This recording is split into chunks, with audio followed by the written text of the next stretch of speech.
Hi மக்களே, video பார்க்குற எல்லாருக்கும் வணக்கம். எல்லோரும் எப்படி இருக்கீங்க? நான் லாஸ்ட் டைம் இந்த மாடி தோட்டத்தை கலைக்க போகிறேன் அப்படின்னு சொன்ன வீடியோவுக்கு நிறைய பேர் கமெண்ட் பண்ணியிருந்தீங்க. பிளான்ட்டை கொடுக்காதீங்க, நீங்களே வச்சு வளங்க, எப்படியாவது அந்த பிரச்சனையை சரி பண்ணுங்க அப்படின்னு சொல்லிட்டு, இன்னும் ஒரு சில பேர் வந்து பிரச்சனையை புரிஞ்சிக்காமல் வாடகை வீட்டில் இருந்துக்கிட்டு நீ காடு மாதிரி செடி வச்சுருக்கு அப்படின்னு ஒரு சிஸ்டர் கமெண்ட் போட்டிருந்தாங்க. இன்னொருத்தவங்க வந்து உங்களுக்கு செடி வளர்க்க அவ்வளோ விருப்பம் இருந்தால் நீங்களே ஃபுல் அமௌண்ட்டு போட்டு நீங்கள் வந்து ரெடி பண்ணிக்க வேண்டியதானே அப்படின்னு சொல்லிட்டு, ஒன்றும் பிரச்சனை இல்லை.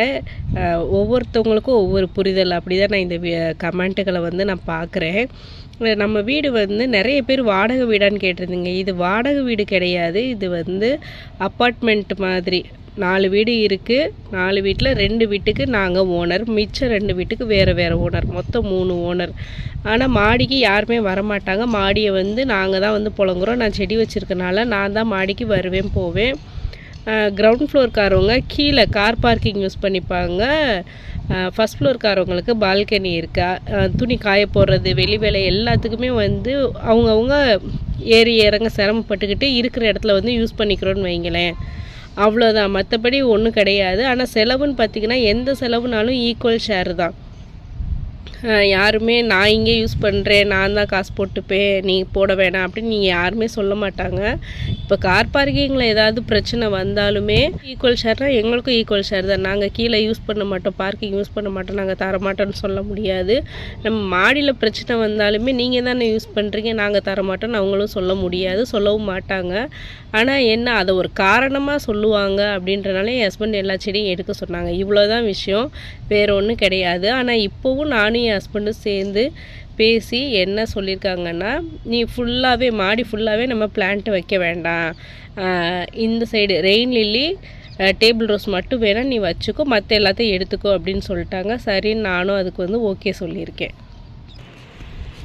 இப்போதைக்கு நம்ம மாடி இப்படி தான் இருக்குது. ஃபுல்லாகவே க்ளீன் பண்ணியாச்சு. எல்லா பாட்டையுமே எடுத்துட்டு தரையை ஃபுல்லாக கூட்டி தண்ணி ஊற்றி கழுவி க்ளீன் பண்ணி நீட்டாக வச்சுருக்கேன்.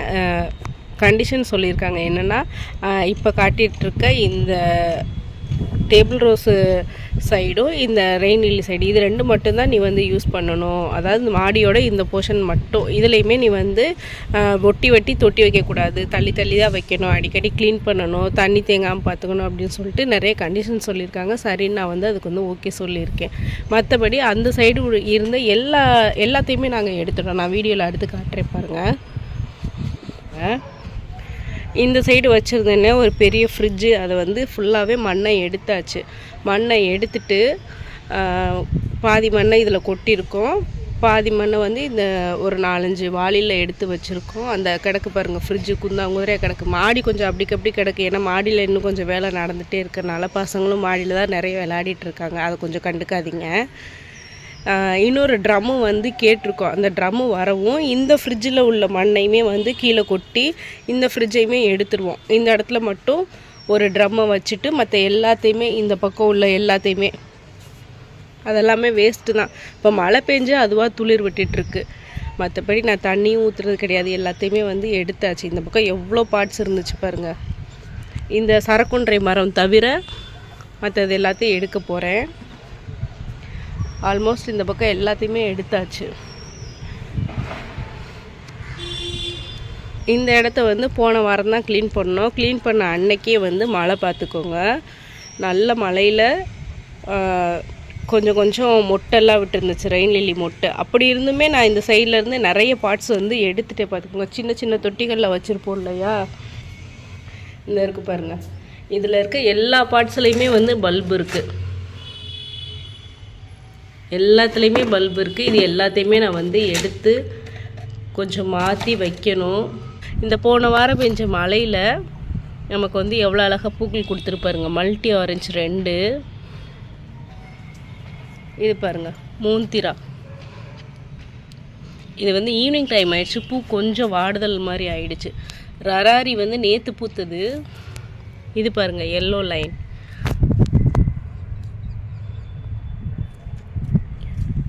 இது ரெட் லேம்டான் ஒன்று பூத்துருக்கு. இது பாருங்கள் லவ் ஃபார் எவர். ஆரஞ்சு பீம், இது சூப்பராக இருக்குது பாருங்கள்.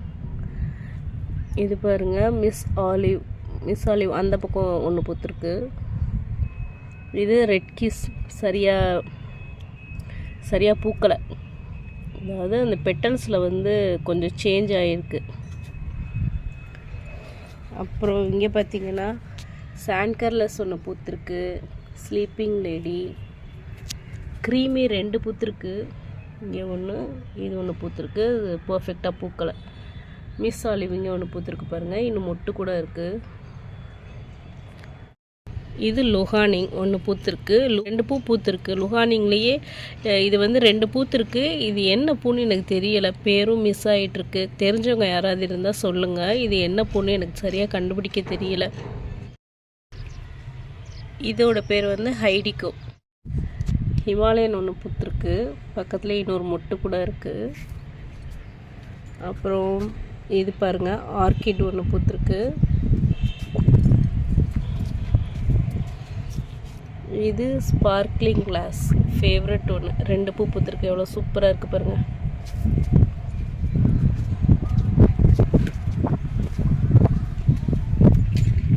இதோட பேர் சீமர். இருக்க பல்பு பார்த்தீங்கன்னா இந்த மாதிரி சின்ன பாட்டில் இருந்த பல்பு தான் இது எல்லாமே. இனிமேலுமே இந்த ரொம்ப சின்ன பாட்டில் இருக்கிறதுல எல்லாமே நான் எடுத்துட்டு இந்த மாதிரி சிமெண்ட் தொட்டிலையோ இந்த மாதிரி பெரிய தொட்டிகளில் வந்து வச்சுட்டு தொட்டிகளை கம்மி பண்ணிக்கலாம் அப்படின்னு நினைக்கிறேன். ஏன்னா ரொம்ப குட்டியில் இருக்கிறதுல வந்து அவ்வளோ வேர் போகாதனால மொட்டுகள் வந்து சரியாக வரமாட்டேங்குது. பாருங்கள் ஃபஸ்ட்லலாம் இப்போ பெஞ்ச மழைக்கு ரொம்ப அழகாகவே வந்திருக்கலாம், ஆனால் இன்னும் எனக்கு ஒரு மொட்டு கூட வரல பாருங்கள். இது வந்து சாண்ட்கர்லஸ்லேயே 2 டிஃப்ரெண்ட் காமிக்கிறேன் பாருங்கள். இது வந்து பெரிய சைஸ் வச்ச சாண்ட்கர்லஸ் பாட்டு, தூரத்தில் ஒன்று வந்து பூக்கிறதுக்கு ரெடி ஆகிட்டு இருக்கு பார்த்தீங்களா.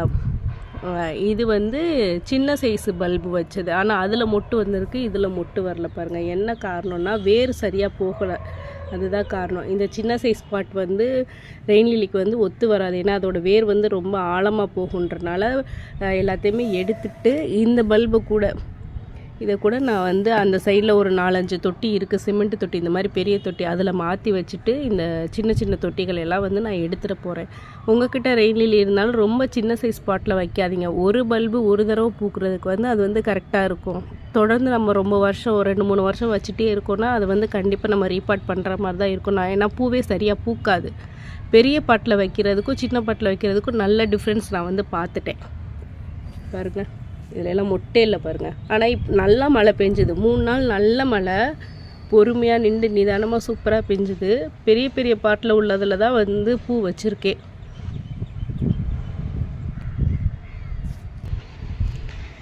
டேபிள் ரோஸையுமே என்கிட்ட இருக்க கொஞ்சம் ஒரு 20 வெரைட்டி 22 வெரைட்டி கிட்ட சேவ் பண்ணி இப்போ நான் மறுபடியும் வந்து நட்டு வச்சு வளர்த்துட்ருக்கேன். பார்ப்போம் அது எப்படி வருதுன்னு சொல்லிட்டு.